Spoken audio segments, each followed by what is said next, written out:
The filter is a key component of subtractive synthesis.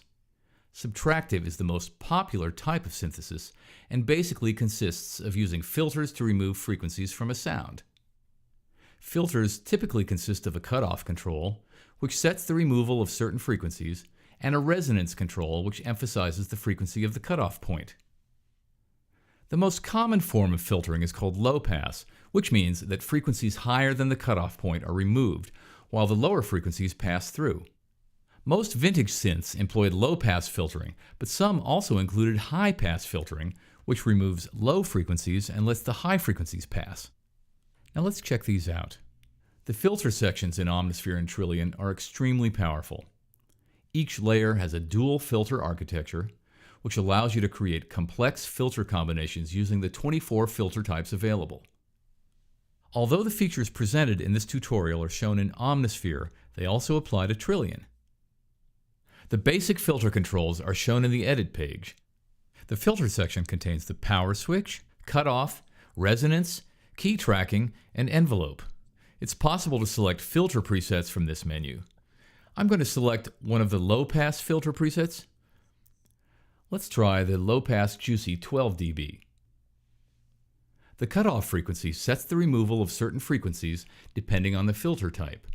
On low-pass filters, like the one currently loaded, frequencies above the cutoff will be removed, and the frequencies below the cutoff will pass through. With this setting, there's almost no filtering on this sound source.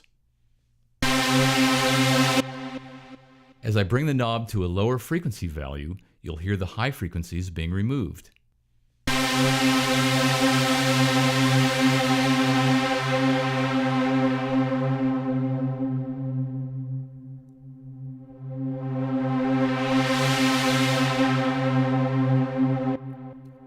The cutoff control has its own dedicated modulation sources and amounts, like key tracking and filter envelope, which I'll cover in a minute. But it's possible to modulate it using any other modulation source. Now, let's check out what the resonance control does. In synthesizers, resonance is sometimes called Q or emphasis because it emphasizes the cutoff point of the filter.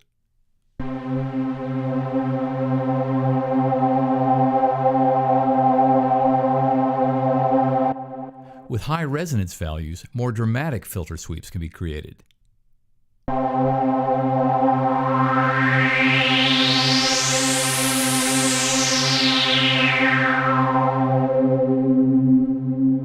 Now, resonance can often increase the loudness of the filter, so it's a good idea to use this control along with the filter gain so that audio clipping doesn't occur. Now, let's move on to filter key tracking. Filter key tracking is a dedicated modulation control for the cutoff. It determines to what extent the cutoff frequency will track the keyboard. The higher the key value is set, the more the filter will open over the upper range of the keyboard and close in the lower ranges of the keyboard. Now, for example, if key tracking is zeroed out, the cutoff frequency will stay fixed across the entire keyboard range. I'm using a low-pass filter, and since sounds usually get brighter as their pitch goes up, this may lead to unnatural results, with the high register sounding not bright enough.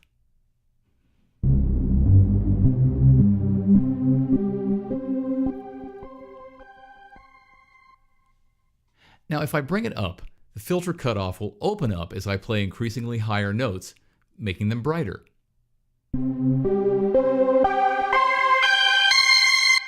And as I play lower notes, they'll become increasingly darker. Key tracking can be inverted simply by selecting the word key below the knob. When inverted, the sonic result will be the opposite of standard filter key tracking. As I play higher, the notes will become darker, and as I play lower, they'll become brighter.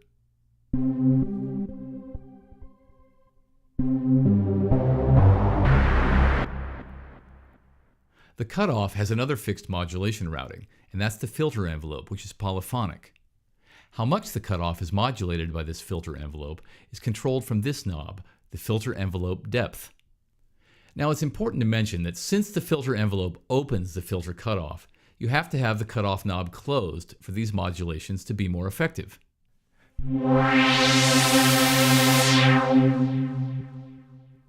This control inverts the filter envelope, so it'll have the effect of closing the filter. So in this case, for the modulation to be more effective, it's useful to start with the filter cutoff open. Inverting the filter's envelope can be useful for creating more unusual shapes. Like in this case, I'm setting it up so the filter cutoff will be closed really fast and then opened right away.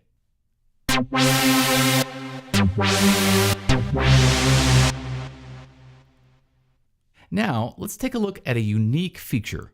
It's called spread.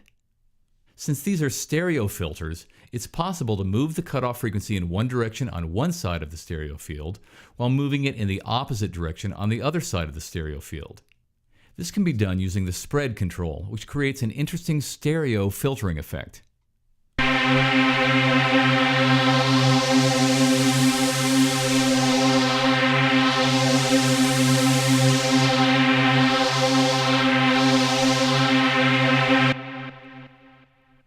As I mentioned earlier, it's possible to modulate the cutoff using modulation sources other than key tracking and the filter envelope.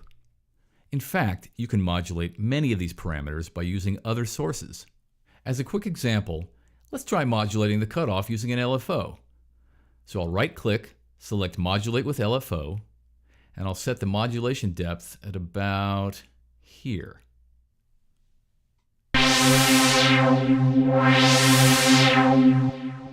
That's good. Now let's try modulating spread with another LFO and see what we get.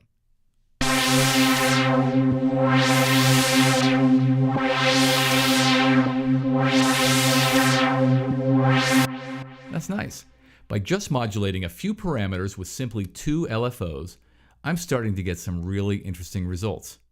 Now let's try a different preset, because remember, from this menu you can select any of the many filter presets available. In addition to low-pass filter presets, we have high-pass, band-pass, and what we call specialty filter presets.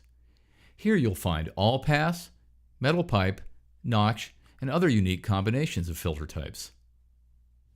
This preset, for instance, combines a bandpass and an all-pass filter. Notice that when I load a preset, with the exception of the gain slider, none of the parameters change. Now that's because those parameters are not saved with the preset. This is useful for you to be able to keep your settings and try different presets until you find one that you like. Let's hear what this filter preset sounds like.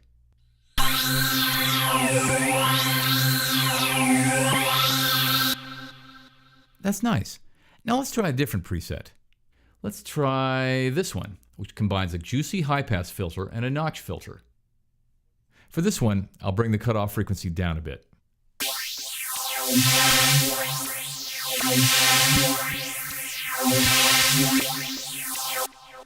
Very cool. By trying a few filter presets, I was able to get some really different sounds right away. Now, let's remove these modulation routings and go a little deeper and find out how to create these combinations by going to the filter zoom, which can be accessed by clicking on this magnifying glass icon.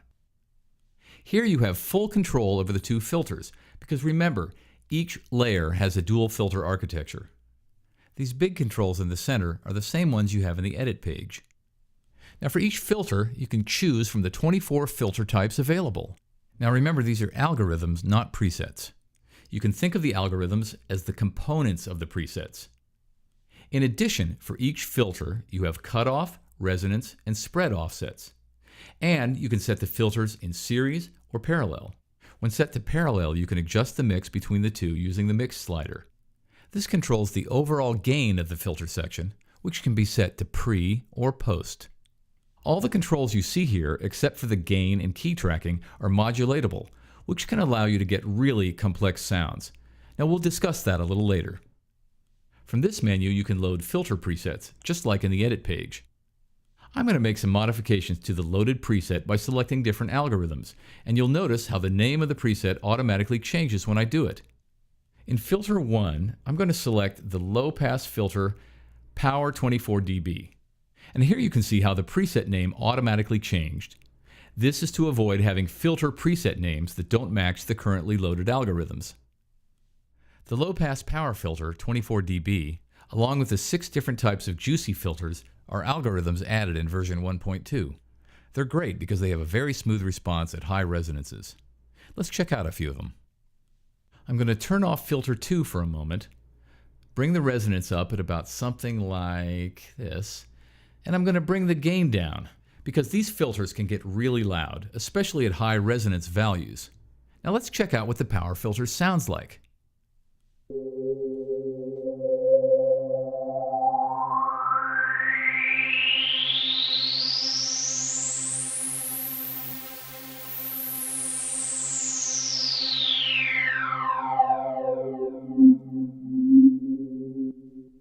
Okay, let's try one of the juicy ones. Let's try the low-pass juicy 24 dB.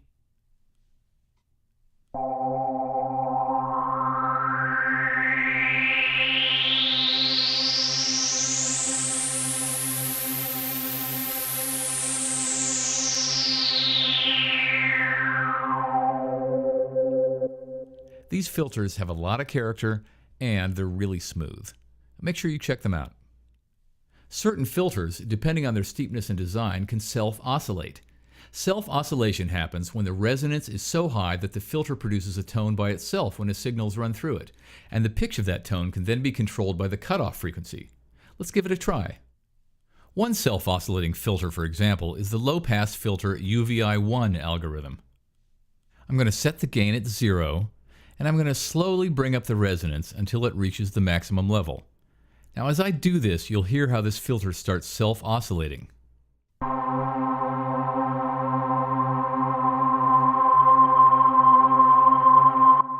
There it is.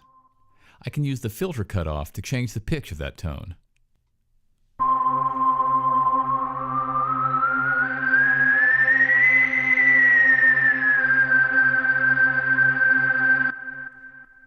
All right, I like that interval. Now, since the cutoff frequency is being modulated by key tracking, this means I can have the pitch of that tone follow what I play on the keyboard. Now, if key tracking was set at 0, the tone coming out of the filter would be at a constant pitch regardless of the note I play. Now, with key tracking at this position, the tone will follow what I play. Okay, that's self-oscillation. Now let's talk about the routing of the filters. When the two filters are in series, it means that the output of filter 1 is feeding into filter 2. This really alters the character of both filters. In filter 1, I'll load the low-pass juicy 12 dB. I'll bring the resonance down a bit, and this is what it sounds like.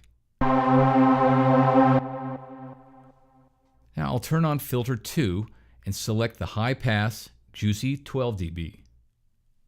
I'll reset the offsets to the center, and with these settings, the signal is first entering filter 1, where high frequencies are being removed by this low-pass filter. The filtered signal then goes through this high-pass filter, where the low frequencies are removed. Now in this example, I'm essentially creating a bandpass filter, which I can then customize by tweaking the effects of each filter. Let's give it a shot. Now by adjusting this offset, I can make it more narrow, and I can make that frequency more resonant. Now I'll bring this back a little bit, and by adjusting here, I can make the frequency of this low-pass filter less resonant.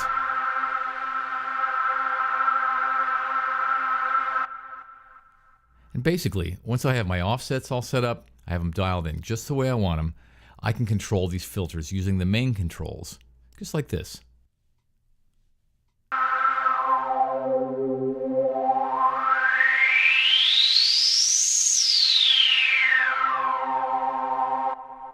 So that's just one example of using two filters routed in series. Now, just for comparison, this is how the same filters with the same exact settings sound when routing them in parallel. This is in series. Now back to parallel. Now let's talk about parallel routing for a minute. When using parallel routing, each filter is output independently. So in this example, I can use the mix slider to control just how much of the effect of the low pass or the high pass filter I want to hear.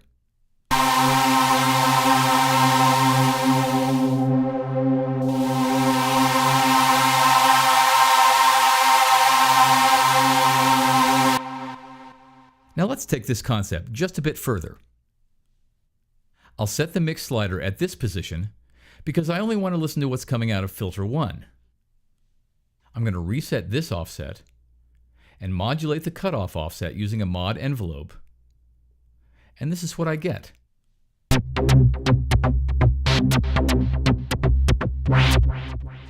That's great.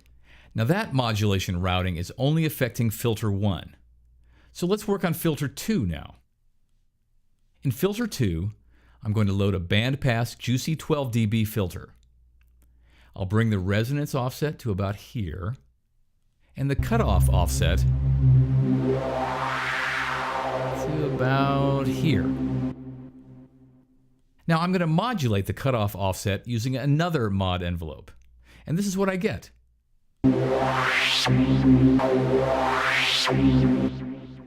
Good. Now I'll modulate the spread offset with a low frequency oscillator. So on top of the cutoff offset modulation, I'm going to get an interesting stereo filter effect.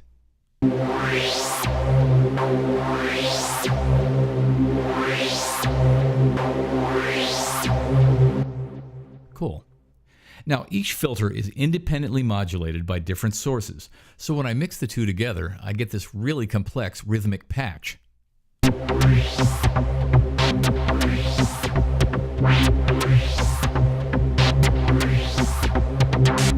Cool. To create this sound, I've used a single layer and simply modulated a few filter parameters. That was it. I hope this gives you a glimpse into just how powerful the filter section is in both Omnisphere and Trillion. Make sure you check out the other filter algorithms and explore all of the sonic possibilities you can get out of this powerful filter section.